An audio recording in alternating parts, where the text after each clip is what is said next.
perilakunya diharapkan bisa berubah gitu ya. Oke, sip. Kalau yang transaksional, coba kamu lihat dari transaksi, berarti mungkin melibatkan komunikasi, interaksi gitu, tapi saya tidak paham. Nggak apa-apa. Ada yang bisa membantu? Terima kasih, Cusnul. Ya, Bu. Oke. Ada yang bisa membantu transaksi, berarti apa? Transaksional. Kalau ada transaksi itu berarti ada? Izin menjawab, Bu. Arsyida apa? Kalau menurut saya, kepemimpinan yang perannya kecil. Ya, coba diulangi. Silahkan Arsyida. Malah diam. Arsyida Rishang. Atau yang lainnya deh. Ada punishment and reward, Bu. Ada, sebentar, Nur Rahman apa, Dek? Ada punishment and reward, hukuman dan penghargaan. Oke, ada hukuman dan penghargaan dari pegawainya. Oke. Terus, tadi mau menambahkan tadi, siapa tadi? Risang ya? Siapa sih tadi? Ya. Bilang. Ya, sudah. Oke, kalau transaksional namanya juga transaksi ya. Jadi di situ akan ada timbal balik, ada pertukaran. Ada pertukaran kepentingan ya. Jadi mungkin si bawahan butuh tenaga atau si pimpinan butuh tenaga atau pemikiran dari si bawahan, kemudian si bawahan butuh benefit yang lain, butuh gaji, butuh diakui, butuh eksistensi, butuh reward ya, butuh naik pangkat dan seterusnya. Jadi sini sifatnya adalah transaksional.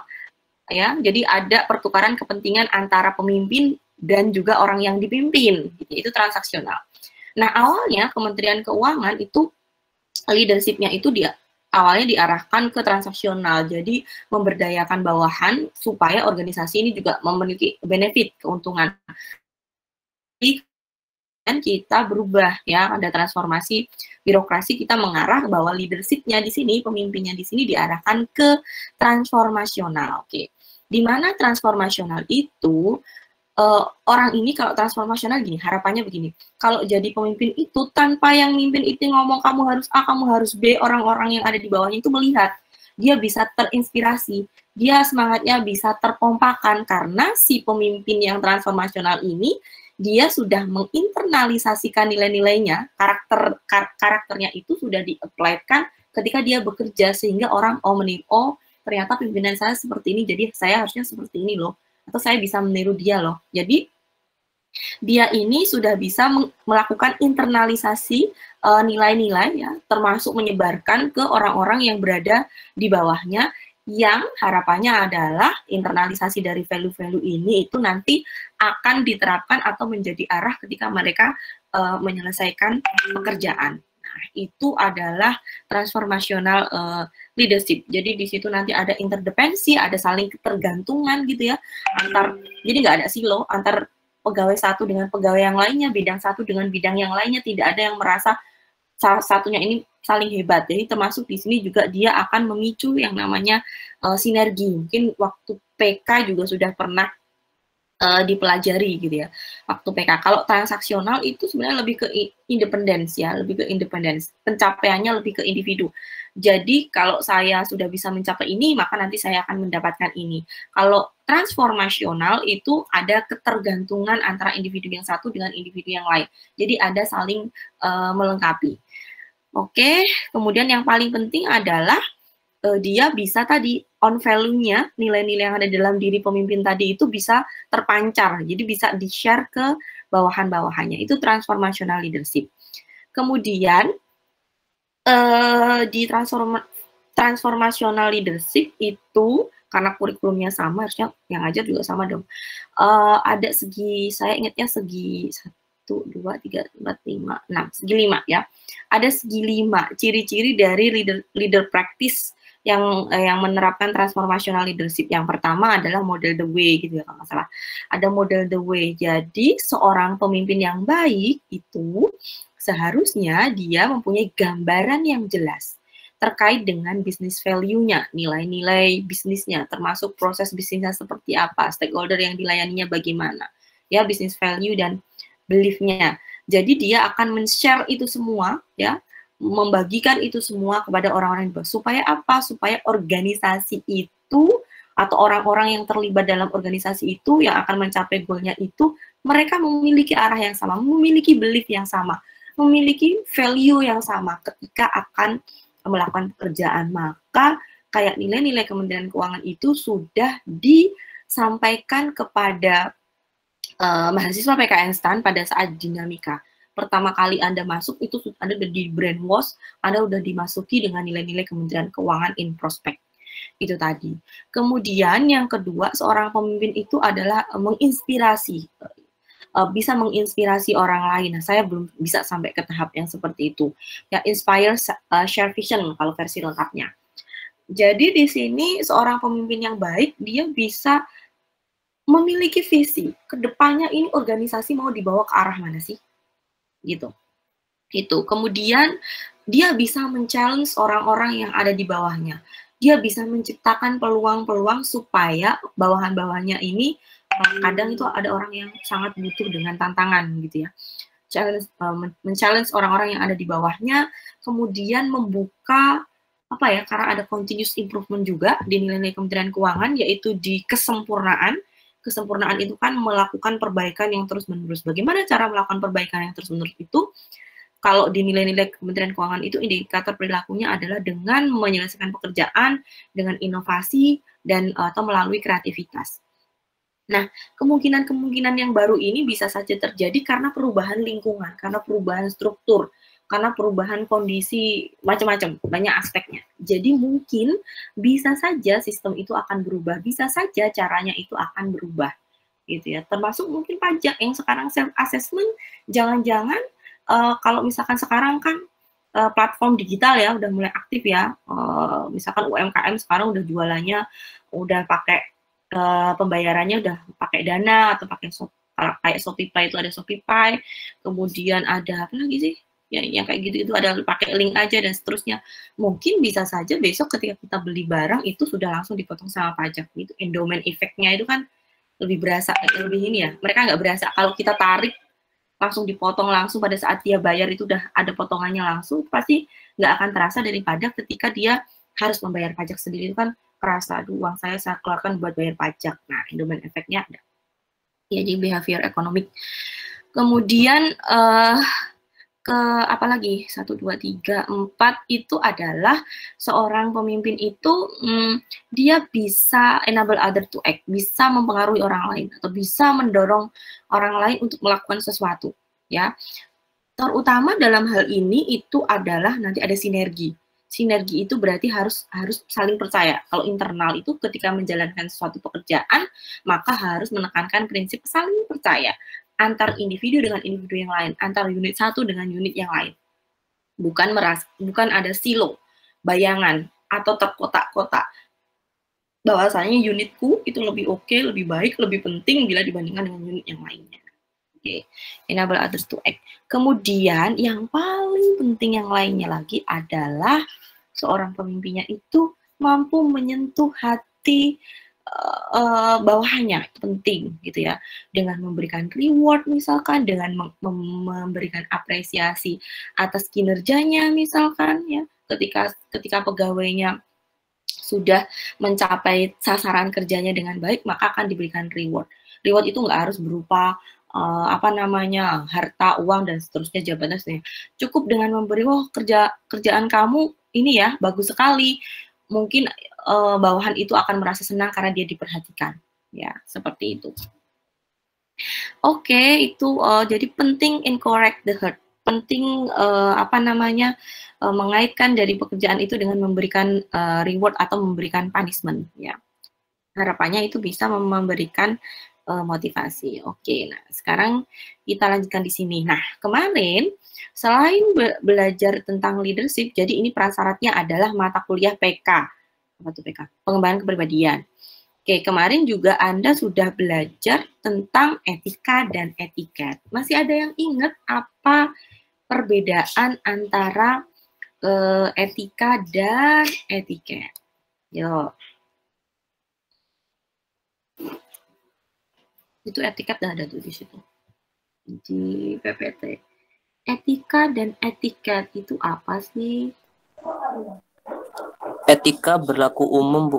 Sedangkan etiket itu kalau misalnya ada orang aja, Bu. Oke, etika berlaku umum gitu ya. Ada atau nggak ada orang berlaku gitu ya. Sementara etiket kalau ada orang lain baru dia berlaku. Ada yang lain lagi? Absolut dan relatif, Bu. Apa? Maksudnya apa tuh? Yang etikanya absolut. Kalau Absolut? etiketnya relatif. Oke. Daerah itu berbeda-beda. Oke. Absolut itu tadi ya, mutlak ya, menghormati orang tua, hampir semua daerah pasti menjunjung itu. Mutlak. Kemudian kalau yang relatif itu tergantung daerahnya, betul yang disampaikan Jusnu. Tergantung kondisinya, tergantung kelompok itu, tergantung budayanya seperti apa. Di sini mungkin kalau di Indonesia pakai Anda jalan-jalan kalau sekarang sih sudah ya, jalan-jalan pakai kemben aja, ke mall gitu mungkin udah biasa mungkin ya, kalau Anda datang ke Grand Indonesia atau mall-mall di Taman Anggrek, itu biasalah ya. Tapi kalau Anda datang ke Bintaro Plaza, pakai kemben gitu, pakai rok mini, nah mungkin itu masih orang-orang sini masih nganggap itu siapa ya. Nah kayak gitu. Tapi kalau Anda jalan-jalannya ke Amerika, ke Eropa, itu adalah hal yang sangat-sangat biasa. Oke, jadi etiket itu sifatnya lahiriah karena dinilai atau dilihat oleh orang lain, sementara kalau etika batiniah karena digunakan sebagai refleksi, dia ada dalam diri, bergantung pada niat yang digunakan. Sip. Jadi kalau digabungkan etiket kepemimpinan ya udah berarti tata cara atau aturan yang digunakan ya, yang digunakan untuk mempengaruhi orang lain ya. Arahnya apa pengaruh orang lain itu untuk mencapai suatu tujuan kelompok atau suatu tujuan tertentu atau suatu tujuan organisasi. Atau Anda boleh menggabungkan dua itu dengan kalimat Anda sendiri. Jadi digabungkan antara etiket dengan kepemimpinan. Gitu ya. Oke, ini cara-cara yang dianggap benar secara umum oleh sekelompok atau suatu komunitas masyarakat dalam upaya untuk mempengaruhi orang lain untuk mencapai tujuan bersama yang dimiliki oleh suatu organisasi. Nah, ini beberapa nilai-nilai yang berlaku secara umum terkait dengan etiket, respect others. Dengan kita respect orang lain, maka insya Allah orang lain juga akan respect. Jadi kayak mantul gitu ke diri kita sendiri. Kayak kita itu kalau ada cahaya itu dipantulin ke cermin terus balik lagi ke diri kita sendiri. Apa yang akan kita lakukan ya itu yang apa yang akan kita tuai gitu ya. Kemudian empati. Ya, empati itu kalau simpati itu lebih ke perasaan, kalau empati itu dia sudah ikut merasakan gitu ya. Kalau jujur berarti nggak bohong. Nah, nilai-nilai umum yang lainnya yang bersumber ini dari agama Islam ada sidik, ada amanah, ada adil, ada fatonah, ada tablik, dan ada ketakwaan. Kemudian yang satunya itu ada serat jati pusaka mahkota raja. Itu karena Indonesia dari kerajaan itu salah satu serat, salah satu aturan gitu ya dalam kerajaan Jawa gitu ya. Jadi yang pertama seorang pemimpin itu mestinya ingat asal usulnya. Kalau kita berada di lingkup Kementerian Keuangan yang jadi pemimpin eselon 1 itu mereka adalah orang-orang yang dari karir. Jadi pernah merasakan jadi pelaksana, kemudian pejabat naik eselon 4, eselon 3, eselon 2, eselon 1, baru naik ke eselon 1. Jadi benar-benar paham proses bisnisnya. Mereka ngerti juga rasanya berada di bawah itu seperti apa. Gitu ya. Jadi ketika dia, supaya untuk mengingatkan aja, supaya ketika dia mengambil kebijakan, itu harus menggunakan beberapa prinsip, harus tetap memperhatikan perasaan orang lain. Dalam hal ini yang diutamakan adalah memperhatikan kebutuhan atau keperluan dari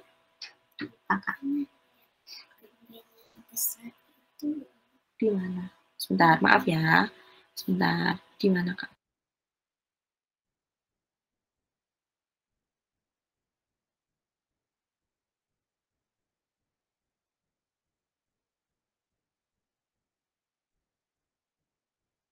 Ya, oke.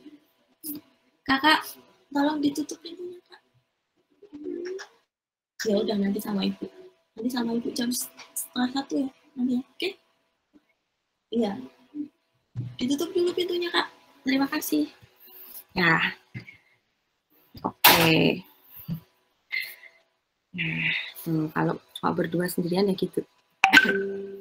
Nah, kita lanjutkan. Terus, sampai mana tadi baru sampai ini ya. Niat. Oke. Jadi untuk jadi seorang pemimpin selain dia nanti kalau di organisasi gitu ya, dia itu ditetapkan berdasarkan SK, surat keputusan, tapi juga harus dilihat dulu niatnya. Niatnya dia seperti apa sih untuk menjadi pemimpin? Apakah untuk memperkaya diri sendiri, ataukah hanya untuk meningkatkan status sosial, atau memang dia berniat untuk, oke, kebijakan yang saya ambil nantinya harus bisa mensejahterakan orang-orang yang terkait dengan kebijakan tersebut, stakeholder-nya.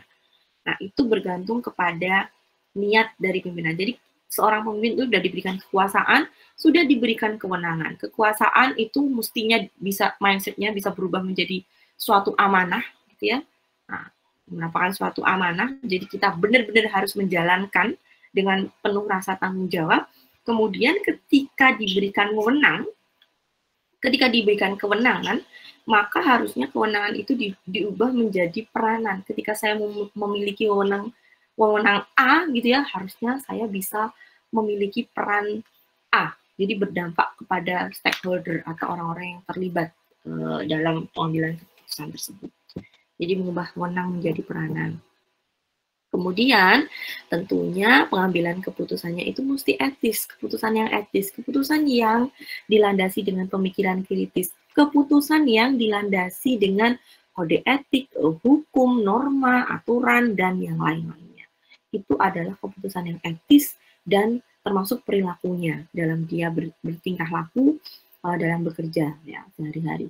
Nah, labelnya ASN itu nggak hanya berlaku ketika di jam kerja saja masalahnya, tapi juga berlaku di luar jam kerja. Termasuk labeling seorang pemimpin gitu juga akan menempel ketika Anda di luar jam kerja. Jadi tiba-tiba jalan-jalan tuh pas weekend, keluar ketemu bawahannya, ya Anda akan tetap dapat label seorang pemimpin dan itu tetap akan dicontoh atau dilihat oleh bawahannya. Oke. Ini adalah landasan moral kepemimpinan. Ada beberapa kriteria. Yang pertama adalah memiliki kompetensi untuk mewujudkan visi organisasi secara bersama-sama dengan SDM yang dipimpinnya. Ya, biasanya kalau organisasinya gede, itu yang menentukan visi dan misi itu adalah top level. Kemudian nanti akan di-share ke bawah, yang di bawah komit untuk menjalankan misi tersebut supaya tercapai visinya, gitu ya. Kemudian memiliki kemampuan rethinking future. Jadi berpikir kembali dengan melihat kembali tren apa sih yang terjadi sebelumnya atas kebijakan yang diambil, dilihat datanya. Nah, ini dilihat data trennya itu seperti apa. Oke, nanti kira-kira ke depannya itu tren yang ada di masyarakat akan menjadi seperti apa sih? Kalau kebijakan saya masih seperti ini, dampaknya akan bagaimana sih? Nah, berpikirnya sampai seperti itu. Jadi, begitu dia sudah melakukan perencanaan, plan, do, check, action, melakukan perencanaan, kemudian do, melakukan, kemudian dia melakukan evaluasi, dari hasil evaluasinya itu akan diberikan action atau diberikan tindakan atau diberikan rekomendasi yang cocok itu seperti apa sih, yang efektif bagaimana sih, yang user friendly, yang seperti apa. Kemudian, nah ini yang ketiga, menggerakkan seluruh potensi yang dimiliki organisasi, menggerakkan seluruh potensi, jadi dia mampu menselaraskan. Untuk disiplin itu dia harus mampu menselaraskan antara diri, nurani diri sendiri, kemudian keinginan untuk memberdayakan orang lain juga itu harus selaras dengan kebutuhan dengan organisasi, juga harus selaras dengan sistem, harus selaras dengan aturan, gitu ya. Oke, kemudian harus selaras dengan hati nurani tadi udah ya, hati nurani. Nah, itu akan menjadikan disiplin. Jadi menggerakkan seluruh potensi yang dimiliki oleh organisasi. Mulai dari potensinya SDM-nya, kemudian atau misalkan dia asetnya, atau dia infrastrukturnya, kemudian dan yang lain-lain. Itu harus mampu menggerakkan. Kemudian memiliki kewajiban untuk membangun tadi ya, encourage the herd atau enable others to act gitu ya, masuk ke situ. Jadi setiap orang diharapkan dia akan berperan sesuai dengan akan berkontribusi sesuai dengan perannya masing-masing dalam mengambil tujuan, dan itu biasanya sudah dibagi porsi-porsinya itu sudah ada pembagiannya. Kemudian ya dia tidak hanya menguasai permasalahan, tetapi dia juga menjadi bisa solutif. Kata siapa itu yang sempat viral kemarin, Ya, dia juga bisa menyelesaikan masalah, mencari solusi secara cepat dan pada waktu yang tepat. Ini syarat pemimpin yang baik. Nah, sebenarnya kalau dari pemimpin aja, seorang leader aja, itu syaratnya ada 3. Dia memiliki kompetensi teknis yang kuat, kompetensi, dia paham proses bisnisnya, paham akan layanannya seperti apa, produknya itu bagaimana, itu hard kompetensi ya, atau kompetensi teknis. Yang kemudian adalah dia memiliki kompetensi leadership, kompetensi kepemimpinan, bagaimana mengarahkan orang lain, bagaimana menyemangati orang lain, bagaimana memotivasi, bagaimana menggerakkan orang lain, dan yang lain-lainnya. Kemudian yang ketiga adalah kompetensi etis. Ya, kompetensi etis. Nah, syarat pemimpin yang beretika yang pertama adalah nurani. Karena peran pemimpin yang paling gede itu adalah nurani. Dalam melakukan sesuatu harus menggunakan nurani, memberdayakan orang lain, mendisiplinkan orang lain, itu pakai nurani. Kemudian memiliki komitmen terhadap etika keutamaan. Masih ingat apa itu etika keutamaan? Ingat, kita punya 3 teori etika ya. Ada teleologi, ada deontologi. Deontologi itu kaitannya dengan ini. Yang ketiga, nih teori etika kewajiban. Ada deontologi, kemudian ada keutamaan. Keutamaan apa? Masih ingat etika keutamaan kan? Oh, ada yang ingat nggak? Pertemuan berapa saya lupa? Izin, Bu. Iya, silakan Malikul. Keutamaan yang saya ingat itu terkait dengan sikap atau akhlak seseorang, Bu. Iya, betul. Good. Terkait dengan karakter ya, Malikul ya. Oke. Ada disposisi karakter, ada karakter tertentu yang menonjol dalam orang tersebut, kemudian bisa tentunya karakter positif ya, terus itu bisa menginspirasi orang lain atau bisa ditiru oleh orang lain. Jadi dia komit untuk menjalankan karakter-karakter yang positif, yang sejalan dengan tujuan dari organisasi. Itu pemimpin. Kemudian etika kewajiban, masih ingat kewajiban ada berapa? 4 ya? Kewajiban ada 4, apa aja tuh? Monistik, kemudian karena tindakan itu sendiri wajib, kemudian karena aturan, karena berlaku secara umum, ya, atau yang aturan-aturan yang berlaku secara khusus, ya. Itu etika kewajiban. Jadi nah kita berada di institusi, nah ini pakainya adalah deontologi. Apa yang digunakan? Undang-undang, kemudian PPP, peraturan pemerintah, kemudian PMK dan seterusnya, dan turunan-turunan aturan tersebut. Itu wajib dilaksanakan. Ini udah tadi, tindakan yang etis adalah tindakan yang tadi ya ada argumentasi kritis, ada pemikiran dari individu dia di mana dia mungkin akan dipengaruhi oleh konteks lokal, dan pemikiran kritisnya seperti apa ini. Ada kode etik yang harus diperhatikan, ada hukum yang harus diperhatikan, ada peraturan yang harus diperhatikan, dan seterusnya. Oke. Nah, bagaimana berperilaku etis? Ya, kita sudah merasa etis kalau sejalan dengan tujuan hidup kita, ya, atau kita sudah menganggap bahwa hidup kita ini sudah bermakna. Saya sudah merasa oke, saya kurang lebih punya kontribusi sedikit lah. Saya sudah menganggap diri saya bermakna. Apalagi kalau itu sudah dianggap bermakna bagi orang-orang yang dekat dengan kita, yang di sekitar, minimal dengan orang-orang yang ada di sekitar kita. Kita udah ada manfaatnya gitu ya. Saya merasa bermakna kalau saya sudah bermanfaat bagi orang-orang yang ada di sekitar kita. Itu. Nah, kalau sejalan dengan tujuan hidup, nah kemarin pada waktu PK, pengembangan kepribadian, Anda udah menuliskan terkait dengan tujuan hidup sesuai dengan ajaran agamanya masing-masing. Motivasi sesuai dengan ajaran apa yang memotivasi Anda. Motivasi Anda untuk hidup di dunia ini sesuai, silahkan cari sesuai dengan ajaran agamanya masing-masing. Nah, itu silahkan dibaca kembali. Karena kita itu memiliki, kemarin ya, teori Maslow mungkin masih ingat, ada segitiganya gitu ya. Ada segitiganya, yaitu ada intermediate target, kemudian ada final target.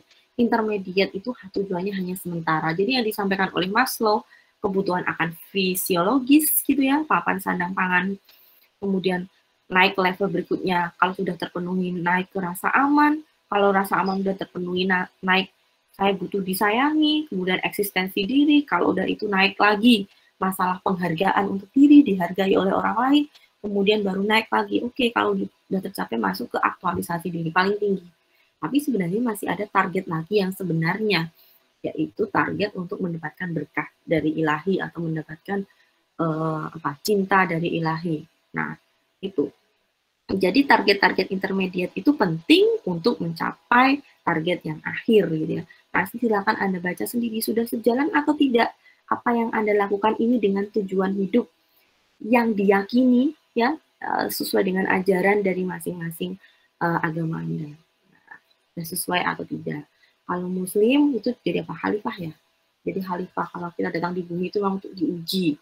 Kadang-kadang kita sukses, tapi kadang-kadang juga kita tidak sukses untuk diuji. Seikhlas apa sih kita, bagaimana kita bisa survive, bagaimana kita bisa berjuang, bagaimana kita bisa mensyukuri setiap apapun yang kita peroleh saat ini, kondisi apapun yang kita terima saat ini. Nah, kemudian, ini ya, pribadi merasa bangga atas perilaku dirinya, bangga sewajarnya dan tidak terlalu berlebih-lebihan. Ya, bangga sewajarnya. Oke. Kemudian, nah Anda juga sudah belajar self-confidence, percaya diri. Itu kayaknya di awal-awal materi awal-awal mungkin pertemuan ke-8 atau ke-9, saya lupa. Di awal-awal belajar PK ya. Percaya diri itu atau kalau di kurikulum Anda itu justru yang ini ya, pertemuan pertama kedua kali ya. Percaya diri, self-confidence itu bisa naik gitu ya, bisa meningkat ya ketika Anda punya potensial power. Apa itu potensial power? Punya potensi, punya kompetensi. Ya. Oke, kalau punya kompetensi itu biasanya pede orangnya. Kalau orang-orang yang pinter udah paham baca banyak buku, biasanya pede banget orangnya. Jadi penting banget potensial power kemudian dibarengi dengan positive thinking. Kalau potensi dia sebenarnya mampu aja, dia tahu, dia ngerti, tapi dia tidak punya positive thinking, nggak berpikiran positif, ya biasanya tidak akan terjadi. Potensial power, dia memiliki kompetensi, keterampilan, ya keahlian yang bisa di-upgrade baik lewat jalur formal maupun non formal atau berdasarkan pengalaman, berdasarkan sharing, berdasarkan hasil mengamati dari fenomena-fenomena yang terjadi, ya itu. Kemudian dia bisa mengambil linknya, mengambil maknanya, dan seterusnya. Itu potensial power. Kemudian ditambah dengan berpikir positif. Saya pasti sehat. Saya pasti mampu melakukan ini. Saya pasti bisa menghadapi ini. Saya pasti bisa melewati ini semua. Gitu ya. Bismillah, saya yakin. Pasti bisa. Nah, itu dengan apa namanya positive thinking, kemudian dilipat gandakan dengan aksi. Lakukan. Ya, dilakukan. Itu nanti akan bisa mengupgrade level percaya diri kita. Gitu. Kemudian, nah ini, sabar dan yakin atas keputusan yang kita ambil. Oke. Kita itu harus bertanggung jawab atas apapun keputusan yang kita ambil, apapun itu. Kemudian sabar. Kalau misalkan saya, misalkan oke, habis S1 saya lanjut ke S2, misalkan langsung. Kemudian dari berbagai up and down, kondisi fisik, kondisi keuangan, motivasi, dan yang lain-lainnya, itu ya, kita harus, semangat untuk menyelesaikannya, termasuk Anda tuh. Anda sudah memutuskan untuk masuk di PKN STAN, salah satu kampus ikatan dinas, gitu ya. Berarti apapun informasi yang bisa menaikkan Anda atau yang bisa menurunkan Anda, maka Anda harus bertanggung jawab atas pilihan Anda itu. Anda harus menyelesaikan pendidikan dengan baik, ya, dengan target nilainya mungkin baik, kemudian mengikuti seluruh kegiatan yang dilakukan oleh PKN STAN dan yang lain-lainnya. Jadi sabar dan yakin atas keputusan yang kita ambil. Kemudian teguh, teguh itu memegang prinsip, ya. Jadi faktor lingkungan itu memang besar mempengaruhi kita, tetapi kalau kita bisa justru pengaruh individu kita itu lebih kuat daripada faktor lingkungan, justru kita yang bisa mempengaruhi lingkungan. Jadi kita harus memperluas kekuatan diri kita supaya kita bisa mempengaruhi lingkungan kita menjadi baik. Teguh pada prinsip. Jadi kita justru kalau kita awalnya baik nih, bagus, kemudian kita berada pada lingkungan yang di bawah standar kita yang sebelumnya, kualitas diri yang sebelumnya, terus tiba-tiba kita malah langsung turun. Nah, itu jangan sampai kita seperti itu. Oke, kalau misalkan kita sudah ke situ, terus ingat lagi deh, oke, balik lagi ke tujuan awal kita. Tujuan kita itu apa sih? Konsisten terhadap sesuatu yang benar dan penting. Oke, konsisten atas yang dianggap benar dan penting. Nah, coba sekarang ke GCR Anda. Apa urgensi? Tuliskan. Coba saya share dulu. Apa urgensi? Kenapa apa pentingnya etika kepemimpinan itu apa sih? Kalau Anda berorganisasi, kemudian kenapa seorang pemimpin itu harus memiliki etika yang baik atau harus etis? Ya. Coba saya share dulu. Pertemuan berapa sih ini? Saya posting 10 menit, saya rasa cukup. Tanggal 9, 10.28, 10.38. Yuk, silahkan dikerjakan, dituliskan. Oke, saya sambil ngerjain yang lainnya ya. Coba tuliskan 10 menit dari sekarang, silahkan.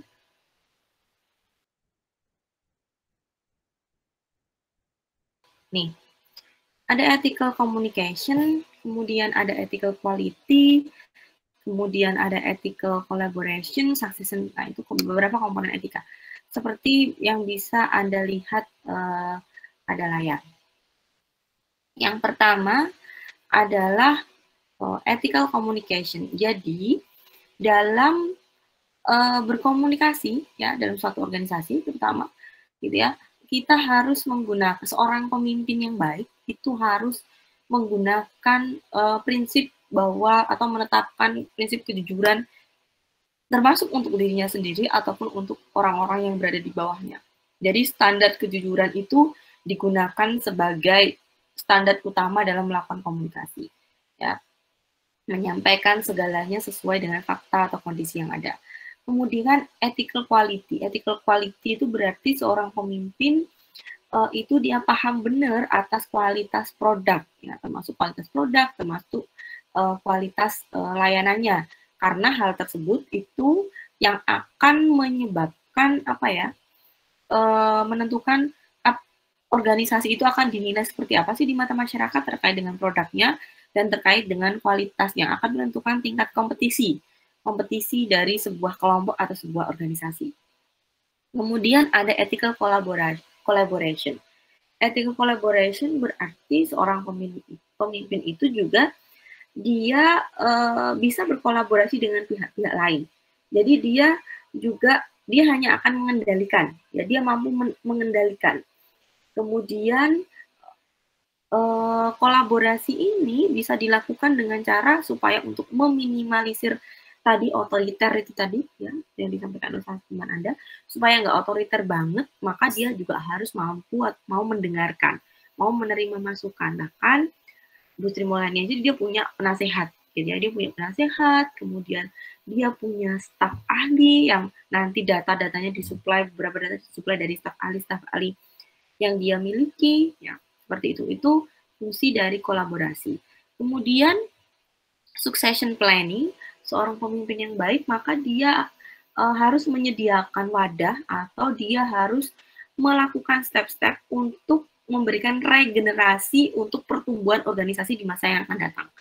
Gitu ya. Jadi dia sudah menyiapkan regenerasi, sudah menyiapkan orang-orang yang akan ditunjuk untuk menjadi calon-calon pemimpin selanjutnya, atau dia sudah menurunkan ilmunya, menurunkan keahliannya, ya, untuk menjadi pemimpin-pemimpin yang akan ada di masa yang akan datang. Kemudian ethical tenure. Ethical tenure di sini ini berkaitan dengan waktu atau masa jabatan. Seorang pemimpin itu akan dibatasi oleh masa jabatan karena kalau dia terlalu lama berada pada jabatan tertentu, maka nanti otoriter itu akan muncul. Dia akan menjadi orang yang merasa dirinya yang paling tahu, merasa dirinya yang paling mengerti, kemudian dia sudah paling lama, dia yang berkuasa atas hal-hal yang sebenarnya itu hanya bersifat sementara, yang melekat pada jabatannya saja. Maka di sini diperlukan masa waktu. Nah, masa waktu kalau di dalam organisasi itu ada yang namanya masa jabatan. ada 2 tahun, ada 5 tahun. Nah, ini bisa dilakukan dengan beberapa metode, ya. Kalau memang dia sudah cakap untuk naik level selanjutnya, berarti nanti akan ada promosi, baik promosi secara vertikal ataupun promosi secara diagonal, ataupun bisa dilakukan dengan sebentar ya.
Kita lanjutkan. Ada ethical tenure berarti masa jabatan supaya orang tidak terlalu lama di tempat yang sama, nanti bisa menimbulkan selain tadi merasa seperti tadi, nanti bisa menimbulkan fraud juga karena dia sudah sangat menguasai sistem. Maka nanti akan ada mutasi, akan ada rotasi, akan ada promosi, gitu ya. Itu ethical tenure. Nah, selanjutnya adalah nih, karakter keutamaan pemimpin ini ada 8 habit, ya dulu 7 habit. Ada 8 habit. Gedein aja. Oke, di sini ada 8 habit, ada 8 ya, tambah yang baru. Nah, saya baca buku ini itu udah tahun berapa tuh? 2004, mungkin 2005. Ya, saya baca buku ini itu 2006, saya lupa 2006 kali, 2006. 2006 2007. Nah, buku ini waktu itu saya sedang sakit baca buku ini, jadi saya cari apa sih yang bisa memumpas saya gitu ya. Memumpas saya baca-baca buku ini diciptakan oleh Stephen R. Covey gitu ya, waktu itu namanya masih Seven Habits.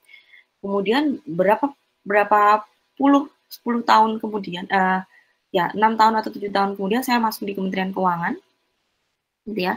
Saya masuk di Kementerian Keuangan, ternyata ngajar di kampus TAN dia juga menggunakan acuan buku ini, tapi sudah ke 8 habit, enggak 7 lagi. Jadi ada tambahan 1 lagi dari buku tersebut.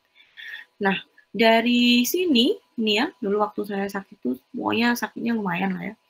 Jadi saya harus istirahat sampai beberapa bulan. Yang awalnya 2 hari sekali saya harus datang ke rumah sakit, kemudian seminggu 2 kali ke rumah sakit, sebulan 2 kali, sebulan sekali, gitu-gitu ya. Kemudian 2 bulan sekali, sampai 3 bulan sekali, setahun, sampai akhirnya setahun sekali, dan alhamdulillah sampai saat ini alhamdulillah semoga itu tidak terjadi lagi. Nah, itu dari baca buku ini. Nah, ini ada 3 hal ya, ada 3 hal, ada private victory, kemudian ada public victory gitu ya. Kemudian yang pertama adalah kebiasaan yang ini, yang kita harus mengupgrade terus, baik itu untuk public maupun itu untuk private victory. Nah, di private victory ini dependence ya sifatnya, dependent. Kemudian di sini ada 3 hal. Nah, yang 8 habit namanya agak sedikit berubah, tapi intinya sama. Di sini ada proaktif. Proaktif itu adalah kita seharusnya memberikan inisiatif plus tanggung jawab. Kemudian start from the end. Nah, itu juga di PK itu sudah dipelajari. Start from the end. Jadi ketika kita melakukan sesuatu itu kita harus tahu tujuan akhirnya itu akan seperti apa. Goalnya itu seperti apa. Baru kita menentukan oke, stepnya ini A, B, C, D, E. Semacam membuat life plan itu kan Anda tahu goal ke depannya itu saya mau ngapain sih, supaya untuk memotivasi kita juga untuk melakukan sesuatu. Start from the end. Nah, jadi tujuannya tadi harus disusun. Salah satu penyusunan tujuan itu dengan SMART method gitu ya, metode SMART. Kemudian ada put first thing first. Put first thing first itu berarti kita memiliki skala prioritas. Skala prioritas itu berarti tingkat kepentingan dari suatu pekerjaan atau suatu masalah, kalau itu masalah. Kemudian ini pasti juga akan dikaitkan dengan waktu, masalah time bound, ukuran waktu. Ini mendesak atau tidak mendesak. Nah, itu.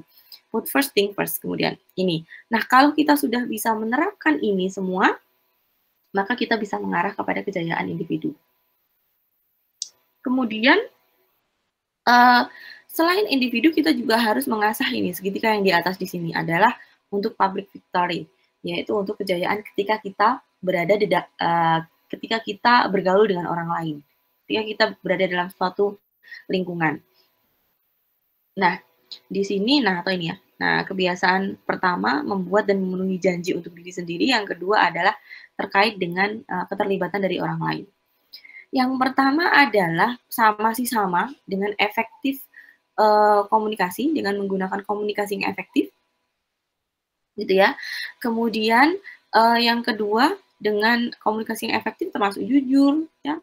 Kemudian Anda pernah diajarkan komunikasi yang efektif dengan soften, dengan Lockvie, metode soften atau metode Lockvie.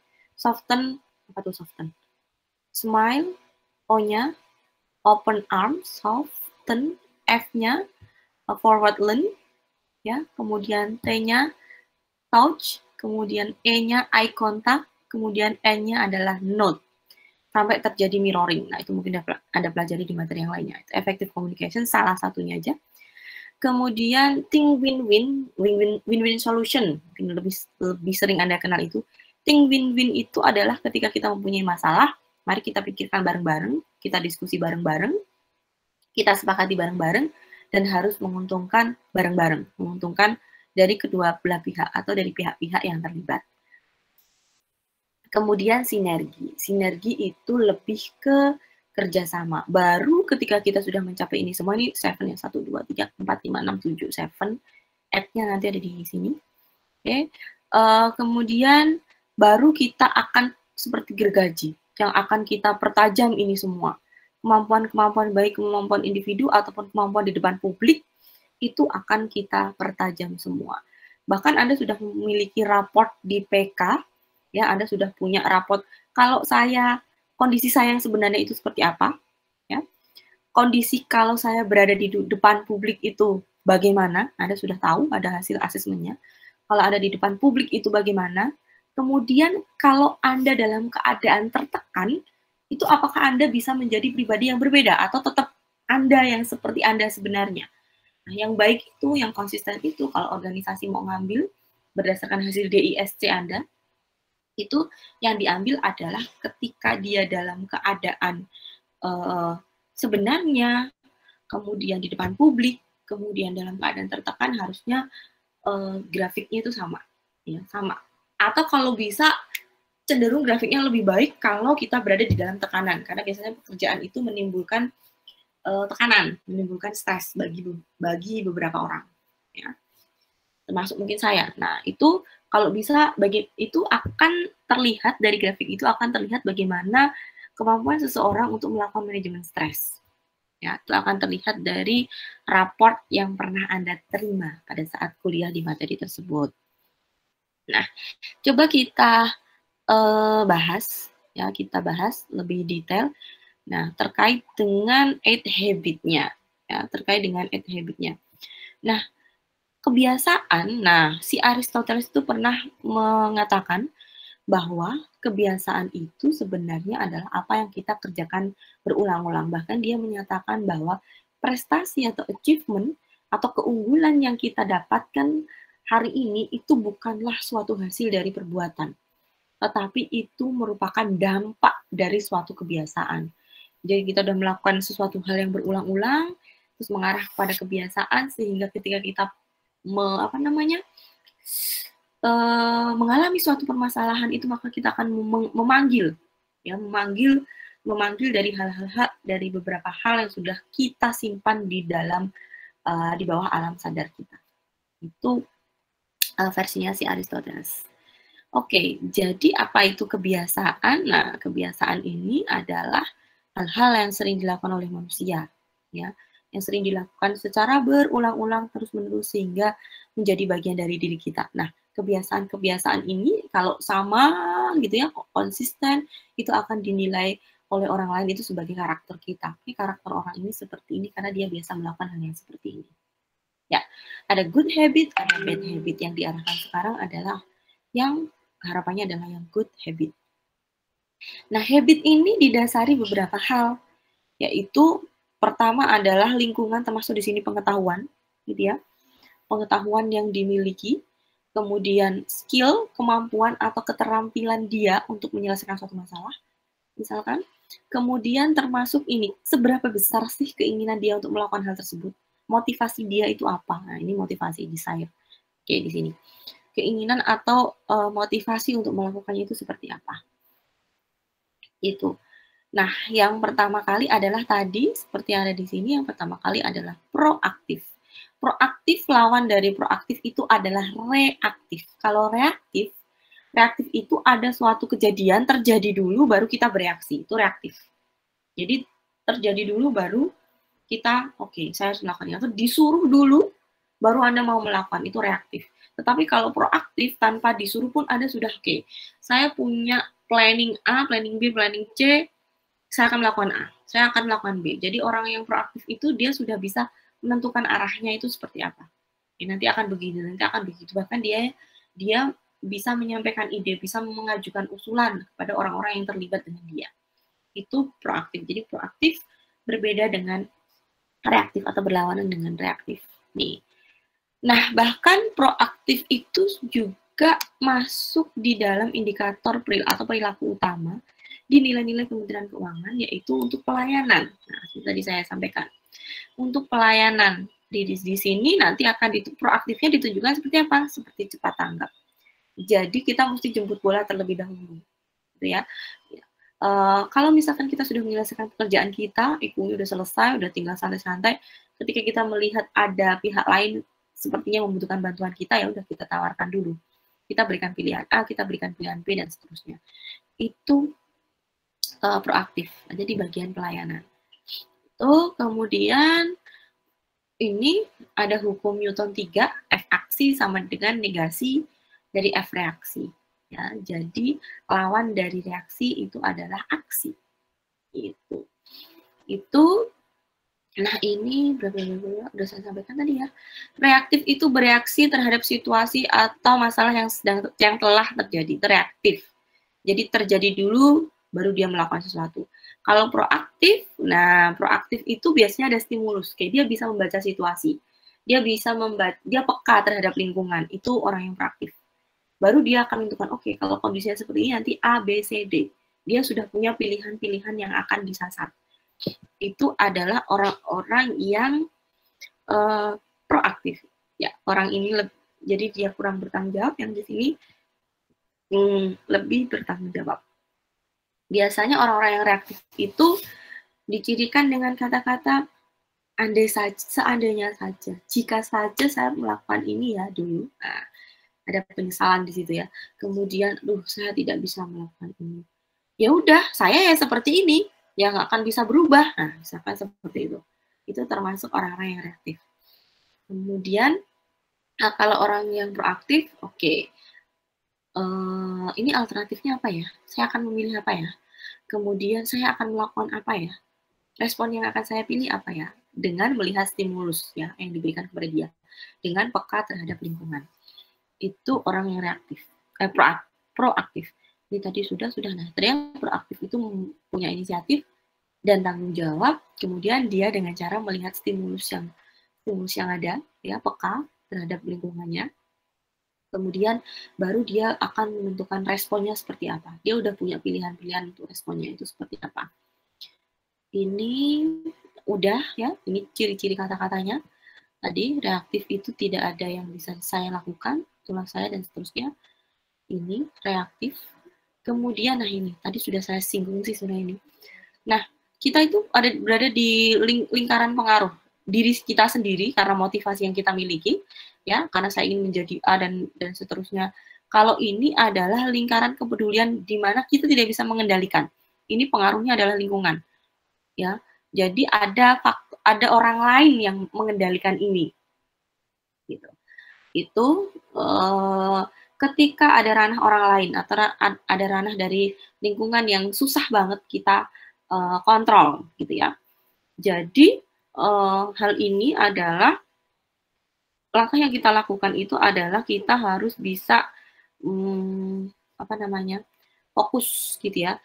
Kita harus menyusutkan lingkaran pengaruh yang berasal dari luar ini dengan meningkatkan self-regulation kita. Dengan meningkatkan tadi berpegang teguh pada prinsip yang kita anut. Oke, itu. Kemudian misalkan atau meningkatkan potensial power, misalkan. Supaya kita nggak mudah dijajah oleh orang lain. Saya mempunyai A, saya mempunyai B, saya mempunyai C, dan seterusnya. Ya, itu termasuk dukungan sosial, dorongan sosial.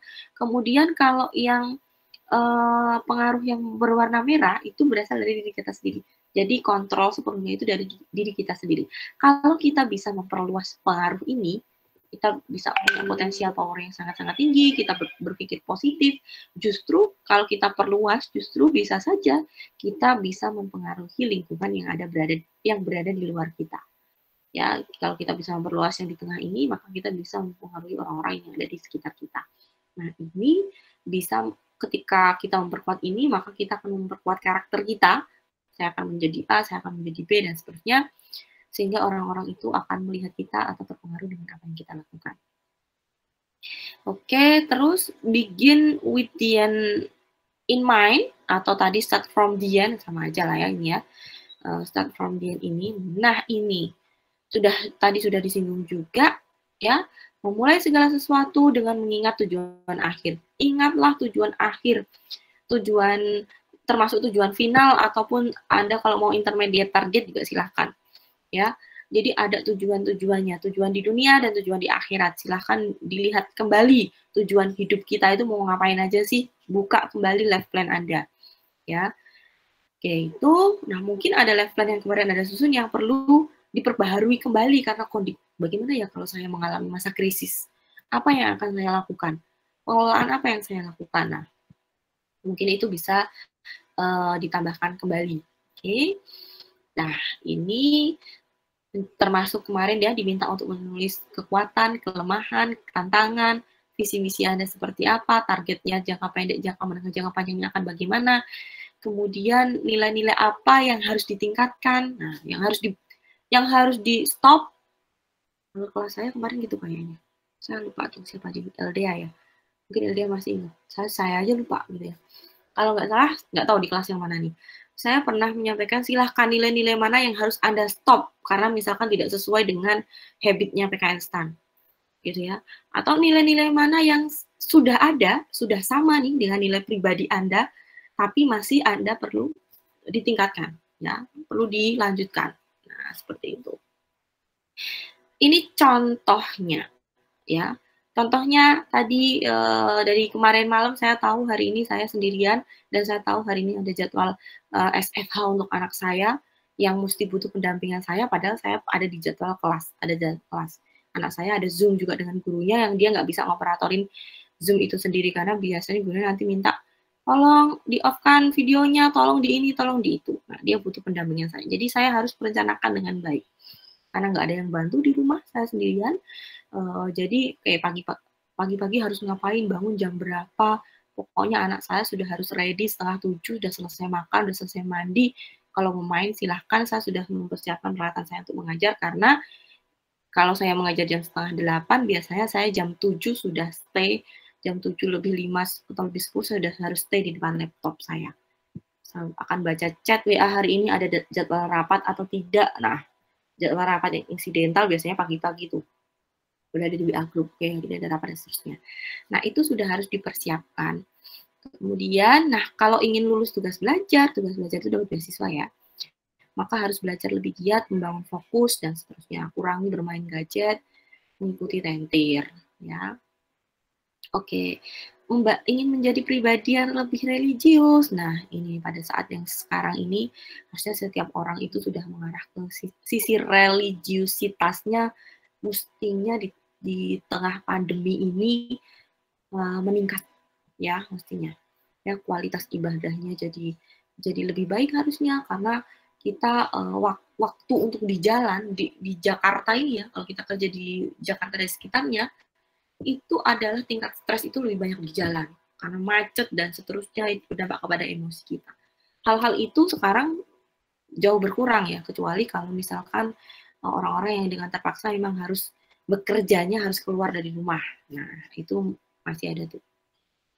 Kemudian melakukan hal-hal yang kecil gitu ya, ibadah-ibadah yang sifatnya sunnah. Kemudian dengan mengupgrade diri, mendengarkan kajian-kajian yang bisa memotivasi diri kita untuk menjadi lebih baik lagi. Oke. Itu, nah, bla bla bla bla bla, ini udah. Nah ini ya. Oke. Ya, jadi kita tahu, penting banget kita tahu arah tujuan hidup kita itu seperti apa. Ya, manusia diciptakan di dunia itu mau ngapain aja, silahkan dicek berdasarkan kitab suci dari agama masing-masing. Kalau umat Islam, saya sebagai khalifah di bumi, maka saya harus bermanfaat, ya, bermanfaat untuk baik itu makhluk, baik bermanfaat untuk orang-orang yang ada di sekitar saya. Kemudian saya juga paham, harus mengetahui, harus secara legowo atau secara ikhlas, bahwasanya kalau saya diturunkan di dunia, maka nanti saya akan diberikan ujian, tapi sudah digaransi bahwa ujian yang diberikan kepada saya itu pasti saya bisa menyelesaikan ketika saya bisa memperjuangkan dengan baik. Jadi ketika kita diberikan ujian, jangan lupa kita tetap bersyukur, ternyata di balik ujian itu ada banyak hal yang bisa saya ambil hikmahnya. Nah, gitu. Terus langkah yang kita ambil hari ini akan berdampak kepada langkah kita selamanya. Ya. Itu kemudian ada mulai dicat nih. Sudah baru jam 12 ya. Oke, put first thing first. Put first thing first. Ya, ini kurang put nih ya. Put first thing first. Put first thing first ini adalah kemampuan kita untuk mengelola, melakukan manajemen waktu atau manajemen pekerjaan, termasuk memanage diri, pengelolaan diri, sikap, perilaku, dan seterusnya. Ya, ini, oke, nah ini. Jadi kita tahu mana yang penting untuk kita, mana yang urgent buat kita. An activity is urgent if you or others feel that it requires immediate attention. Butuh perhatian yang khusus dan cepat.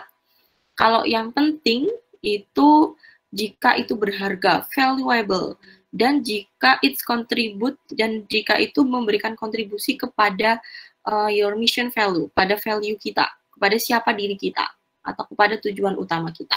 Itu penting dan urgent. Jadi urgent itu kayaknya levelnya lebih tinggi daripada penting, daripada importance. Nah, itu jadi beberapa kemarin di PA, Bu, bagaimana saya bisa menentukan skala prioritas ya, Bu? Kalau saya ada kegiatan kampus, organisasi kampus, kalau sekarang kan off nih, organisasi kampus, kecuali ketika Anda dalam kepanitiaan kecil. Sebentar, saya balesin chat sebentar ya, 1 menit aja.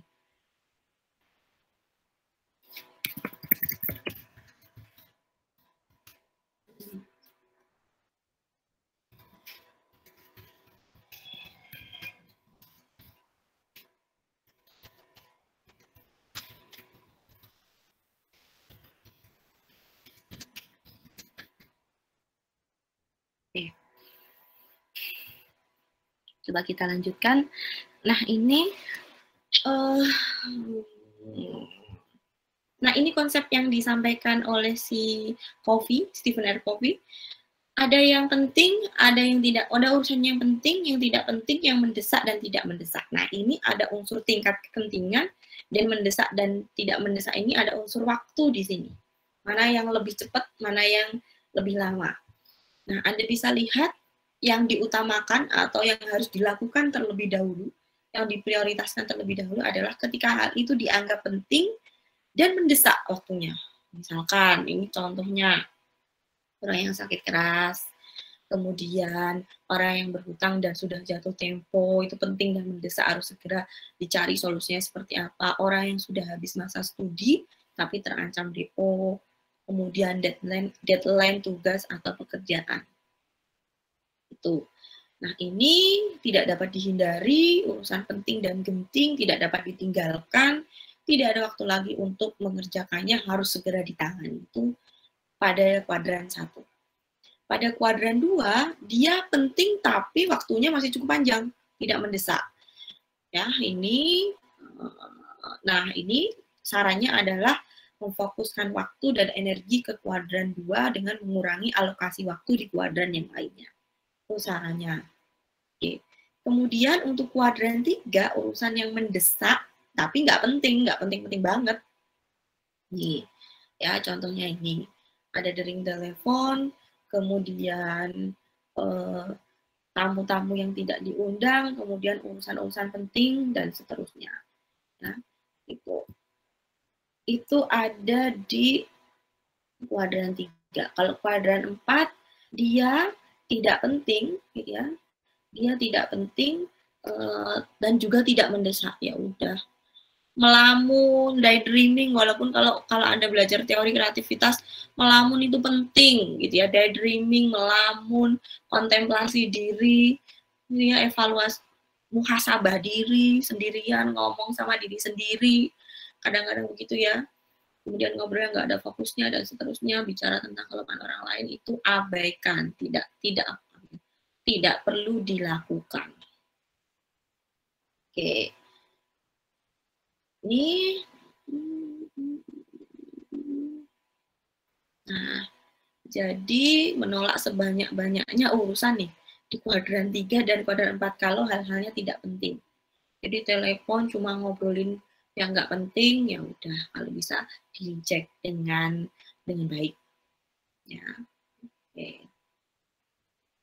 Terus think win-win. Nah, think win-win itu berpikir menang-menang. Berpikir menang-menang itu adalah saya untung, orang lain untung. Ya, bagaimana caranya nih?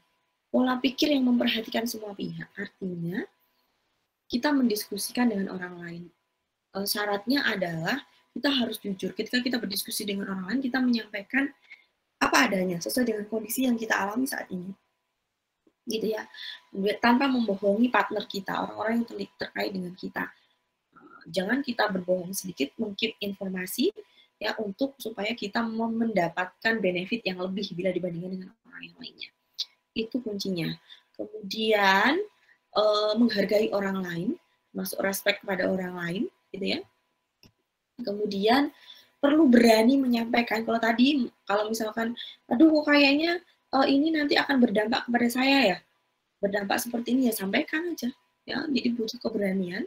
Termasuk kita juga harus mentoleransi orang lain. Gitu. Oke, ini jadi menang-menang itu semua pihak akan mendapatkan untung yang sama atau yang setara. Nah, coba ini ada pertanyaan nih. Apakah saat ujian bisa menggunakan solusi menang-menang antara dosen dan mahasiswa? Bisa nggak?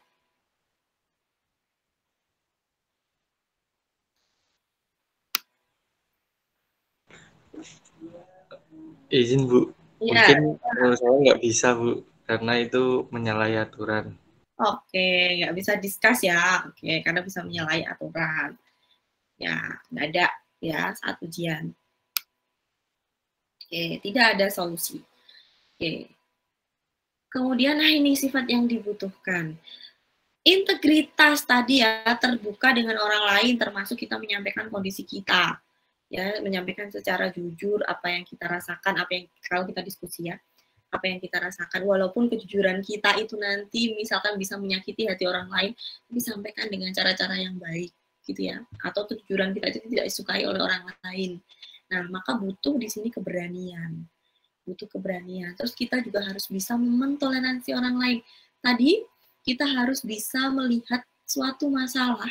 Nah, setiap orang itu pasti punya persepsi masing-masing. Kalau ada masalah A, itu persepsinya bisa berbeda, bisa sama, gitu ya. Nah, setiap orang itu pasti punya persepsi masing-masing. Maka kita juga harus mentoleransi itu. Kita harus mau mendengarkan orang lain, ya. Harus berpikir dari sudut pandang, banyak sudut pandang. Mental kelimpahan itu artinya ini bermental besar gitu ya, bermental besar. Jadi apa ya? Ya nggak apa-apa kalau misalkan ada beberapa hal yang menurut saya, aduh ini akan merugikan saya, tapi sebenarnya ini adalah solusi yang terbaik dari kedua belah pihak. Ya kita harus berjiwa besar. Seperti itu. Ini contohnya bisa Anda baca sendiri nih di sini. Sahabat Anda diterima di kampus pilihan Anda enggak. Walaupun sedih, maka Anda harus tetap berbahagia karena teman kita bisa mencapai itu. Kita harus mengapresiasinya. Selamat ya, sudah diterima di kampus itu. Doakan saya, semoga di kampus saya ini saya juga bisa memberikan kontribusi yang terbaik. Ya, saya tetap semangat gitu. Walaupun saya meleset dari apa yang sudah saya pikirkan. Gitu. Nah, ini contohnya, bukan kita berbahagia di atas penderitaan orang lain. Kalau orang lain menderita, itu kayaknya seneng banget gitu. Kalau ada temennya yang nggak bisa, tuh kayaknya seneng banget gitu. Nah, tidak seperti itu. Kemudian ini bla bla bla bla bla. Nah, ini termasuk contoh win-win solution. Win-win solution itu misalnya adalah menyewa film dan membeli makan untuk dimakan di rumah. Nah, ini tambahannya. Listen first, talk second. Jadi kemampuan mendengarnya lebih banyak, mengamatinya lebih banyak dibandingkan ngomongnya. Jadi banyak memperhatikan orang-orang yang di sekitar kita, mengamati, mendengar pendapat orang-orang, mendengarkan, banyak mendengar, gitu ya. Dibandingkan, jadi tidak kita yang selalu harus dimaklumi oleh orang lain, itu maksudnya. Ya. Tetapi kita juga harus memberikan maklum kepada orang yang ada di sekitar kita. Ya, bukan kita yang harus dimengerti oleh orang lain. Orang lain nggak harus paham dengan kondisi kita. Tapi kita juga harus memahami kondisi itu yang harus kondisi yang sedang dialami oleh orang lain. Seperti itu. Nah ini, oke, ini sudah saya jelaskan.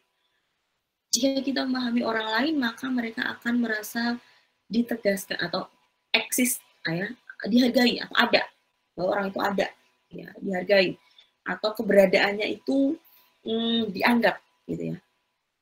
Nah, orang lain akan lebih terbuka dalam mengungkapkan persepsi mereka itu dampaknya. Ketika kita sudah memahami dengan orang lain, percaya deh kalau Anda banyak mendengar, kemudian Anda respect dengan orang lain, Anda paham kondisi orang lain, orang-orang itu akan mendekat kepada Anda, walaupun hanya sekedar sharing. Walaupun Anda itu mendengar, tapi nggak ada solusi, orang-orang itu akan dengar ke Anda, gitu ya, mendekat ke Anda, merapat ke Anda. Oke, bahkan di dalam kondisi seperti ini, masih banyak orang-orang yang menghubungi Anda. Oke. Masih banyak orang-orang yang mempercayai Anda untuk terlibat dalam timnya. Nah, seperti itu. Itu benefit yang kita dapatkan secara langsung. Terus orang melihat, nah tadi sudah kayak ini, orang melihat dunia sesuai dengan persepsinya masing-masing, yaitu harus kita hargai. Tapi ketika kita sudah berada di dalam suatu kelompok, persepsi yang berbeda-beda ini, itu yang harus kita selaraskan dengan tujuan organisasi. Nah itu kalau kita kemarin bicara koridor etika kerja, pentingnya etika kerja supaya untuk menselaraskan persepsi yang berbeda-beda dari banyak hal. Ya. Persepsi yang berbeda-beda itu kalau kita masih diberikan kesempatan untuk melakukan diskusi, ya kita diskusikan bersama-sama. Kita cari titik tengahnya, kita cari titik temunya ada di mana. Supaya nanti semua pihak yang berangkat dari persepsi yang berbeda-beda itu bisa mendapatkan benefit yang sama. Oke, tuh. Nah ini, mengerti orang lain itu berbeda dengan ikut campur orang lain. Jadi ketika kita orang lain sharing dengan kita tuh nggak usah terlalu kepo. Jadi mungkin dari sharing atau ceritanya orang tersebut tidak semuanya dia mau menceritakan. Karena pasti ada hal-hal yang sifatnya private gitu ya. Nah ini nih, kalau saya di pembimbing akademik itu fungsinya sebagai konseling ya, bukan konsultan, konseling. Konseling, kalau konseling itu begini, Anda silakan cerita ke saya, kemudian kalau saya punya saran, maka saran saya itu adalah akan saya berikan itu berdasarkan sudut pandang saya. Ketika saya ada di kondisi tersebut dengan banyak latar belakang yang ada di diri saya, maka saya menyarankan itu. Anda sebagai PA saya itu nggak harus menjalankan saran itu. Kenapa? Karena yang tahu kondisi Anda 100% itu Anda sendiri. Jadi Anda dengarkan. Anda resapi, oke, kalau sarannya seperti ini pas nggak? Cocok nggak dengan kondisi yang menimpa saya saat ini dengan berbagai dengan berbagai faktor yang menyebabkan Anda menjadi seperti itu. Jadi PA ini berperannya adalah mendengarkan dengan baik, kemudian kalau dia bisa memberikan saran diberikan, tapi tidak 100% harus seperti itu yang dilakukan, gitu ya. Karena saran ini muncul dari kondisi yang memberikan saran itu, kalau dia kondisi demikian, kemudian dia memiliki A, B, C, D, dan seterusnya. Pasti akan berbeda dong, yang mempengaruhi saya dengan yang mempengaruhi orang lain. Ya, bertanya seperlunya, nggak usah terlalu kepo, gitu ya. Kemudian tadi sifatnya tidak memaksa, kemudian memberikan solusi pun itu kalau bisa. Nah, kalau ikut campur itu Anda ngompor-ngomporin, ada orang cerita, justru malah dikompor-kompor, iya bener itu mau harusnya begini. Nah, itu yang tidak diperbolehkan. Kami memberikan support yang positif yang bisa membangkitkan semangat, bukan mengompori untuk melakukan hal-hal yang tidak seharusnya dilakukan. Itu mudahlah tadi ya, mudah lagi. Sinergi saya nggak perlu bahas dengan detail, udah pernah dibahas di PK, pengembangan kepribadian. Sinergi lebih ke kerjasama. Oke, saya punya waktu 10 menit. Kerjasama, bla bla bla bla. Oke, kerjasama. Nah, kalau bekerja bersama-sama, sinergi itu nanti ada storming, ada forming. Storming, forming, norming. Saya lupa satunya apa. Anda mungkin ada yang ingat? Storming, forming, norming, apa lagi satu? Evaluating ya? Adjourning, Bu. Apa-apa? Adjourning. Oh iya, adjourning. Oke, adjourning. Oke. Terima kasih, Nur Rahman. Oke. Storming, kemudian forming, norming, gitu ya. Forming dulu, forming, storming dalam pembentukan kelompok itu pasti berasal dari banyak hal. Pasti akan ada badai di situ. Storming ada perdebatan, gitu ya. Kalau Anda di kelompok baru, karena Anda background-nya masing-masing, ada storming, ada badai, ada perdebatan. Dari hasil perdebatan itu nanti ada norming, ada pembentukan norma, baru norma itu nanti akan adjourning, akan diaplikasikan. Nah, itu di dalam sinergi. Nah, Nur Rahman berarti menyimak dengan baik itu pelajaran BNPK. Itu intinya itu, perbedaan adalah satu kunci dari sinergi. Jadi menghargai perbedaan. Ya, lebih ke memberikan penghargaan kepada menghargai perbedaan. Tapi kalau dia udah melenceng banget dari standar organisasi, ya kita sampaikan, oke, kamu tuh gini loh, gini. Kita berikan masukan dengan cara-cara yang baik. Oke, menghargai perbedaan. Nah, otomatis supaya kita bisa menghargai perbedaan, otomatis kita harus membuka diri dong dengan pemikiran-pemikiran yang baru. Oke, kemudian berani berinteraksi dengan orang lain.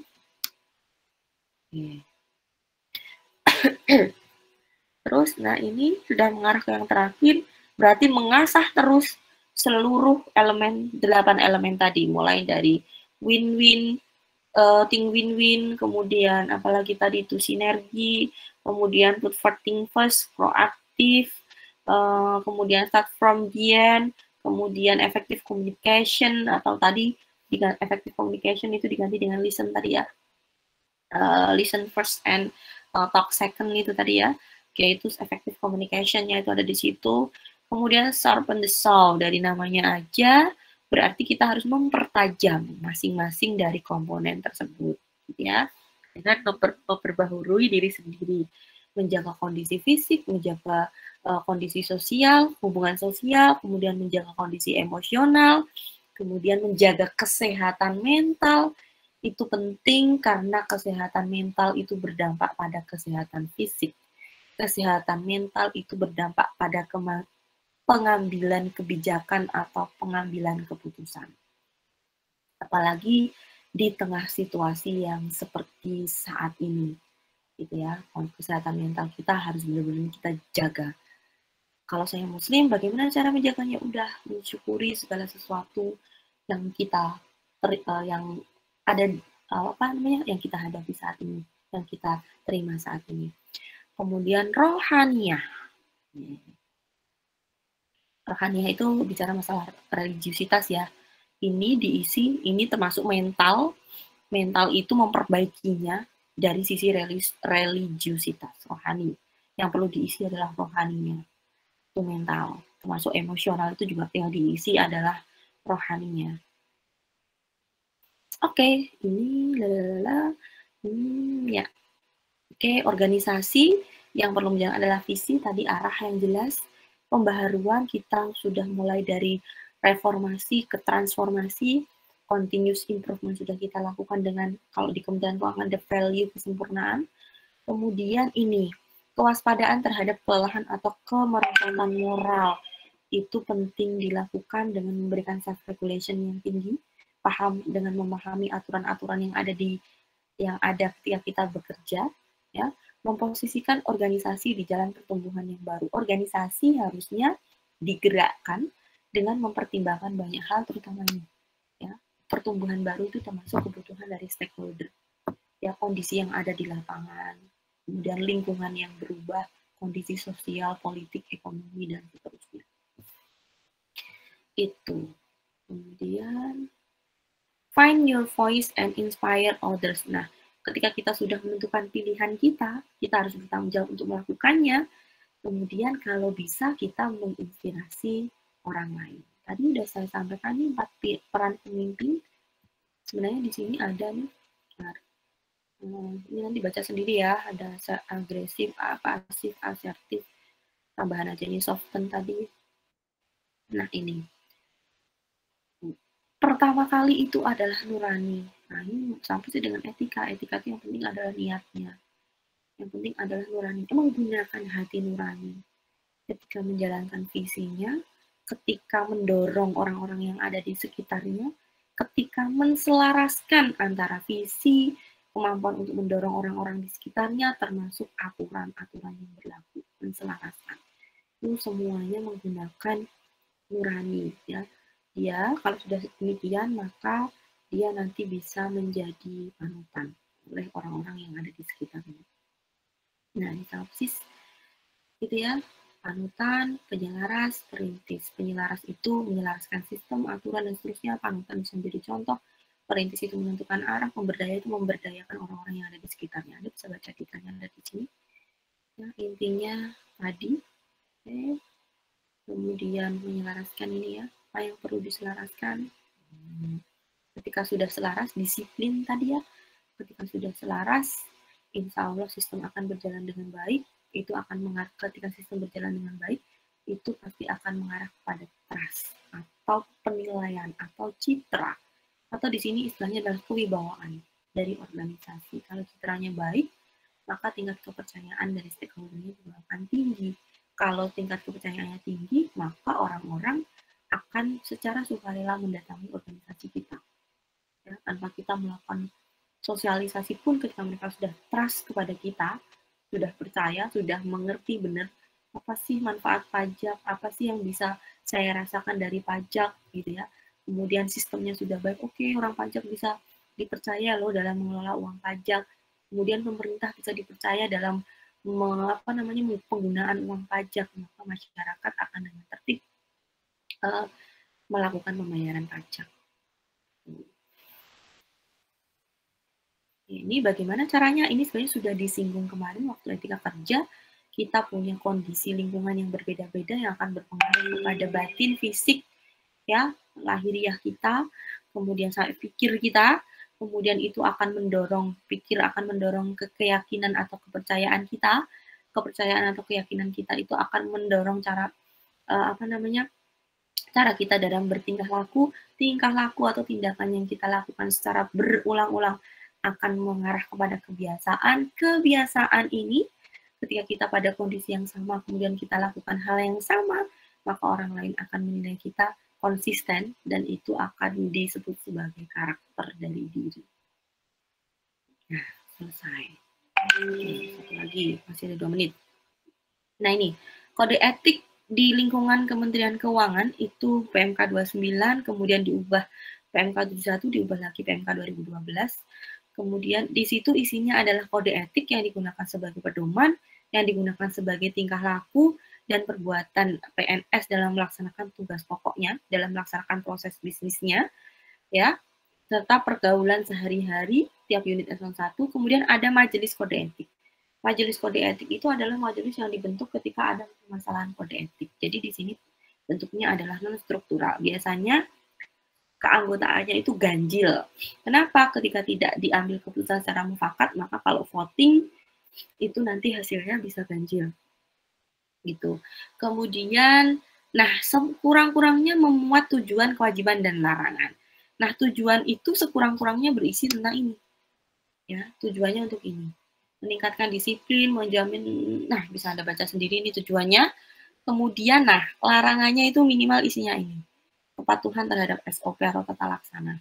Kepatuhan terhadap tata tertib termasuk jam kerja di sini, ada di sini. Bagaimana berhubungan baik dengan sesama, dengan rekan kerja, bagaimana berhubungan baik dengan atasan atau secara vertikal atau horizontal. Kemudian bagaimana berhubungan baik dengan stakeholder, termasuk etika dalam berpenampilan atau berperilaku. Larangannya nggak boleh diskriminatif, nggak boleh jadi anggota parpol, tidak boleh menyalahgunakan wewenang, kemudian menerima gratifikasi, tidak membocorkan informasi, kemudian perbuatan yang tidak terpuji yang bertentangan dengan norma kesusilaan atau norma-norma yang berlaku secara umum. Kemudian tidak melakukan tindakan yang mencemarkan nama baik, dulu masih Departemen 2007 ya, nama baik Kementerian Keuangan. Nah, di 71 ini ya, di 71 itu nanti ada penambahan sanksi. Sanksinya apa? Ada sanksi moral. Moralnya berupa apa? Secara tertutup ataupun terbuka, sanksinya disampaikan di depan dia dengan atasannya atau dengan majelis kode etiknya. Kalau yang terbuka berarti disampaikan di forum-forum umum, di upacara, rapat, media sosial, atau media massa, atau sekarang WA group gitu ya. Itu kemudian sanksi ini diubah kembali ke 161. Kenapa? Karena PP 30 itu dicabut ya, diganti dengan PP 53. Ini udah dicabut, tidak berlaku lagi, terus diganti dengan PP 53. Nah, di sini nanti akan ada nih, muncul di sini akan ada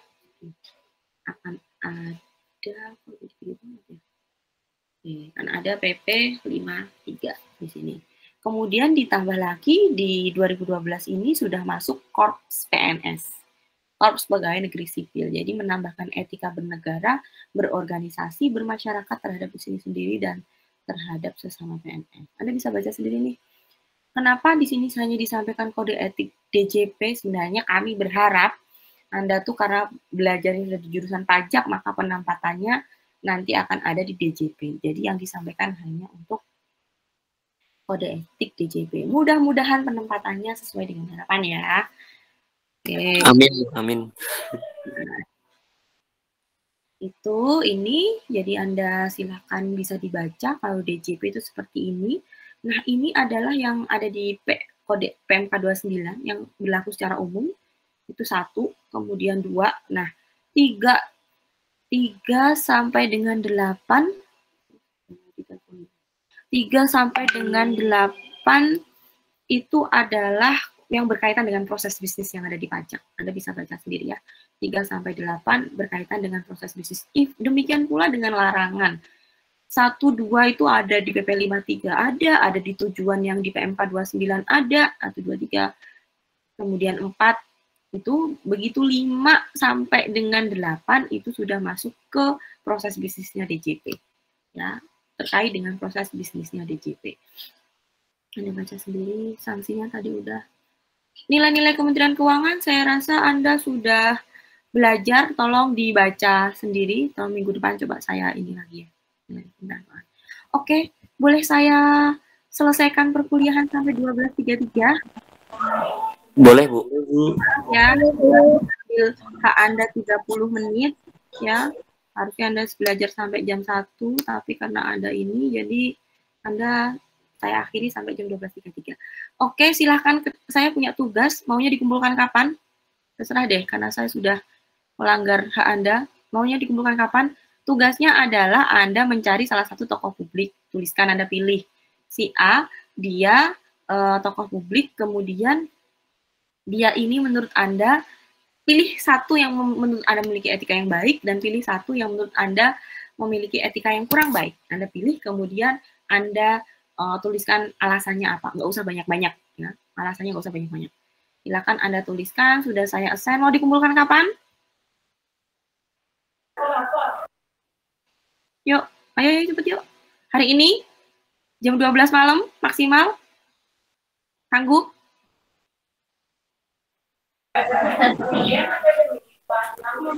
Hah? Rabu Oke. boleh. Rabu? Berapa, Dek?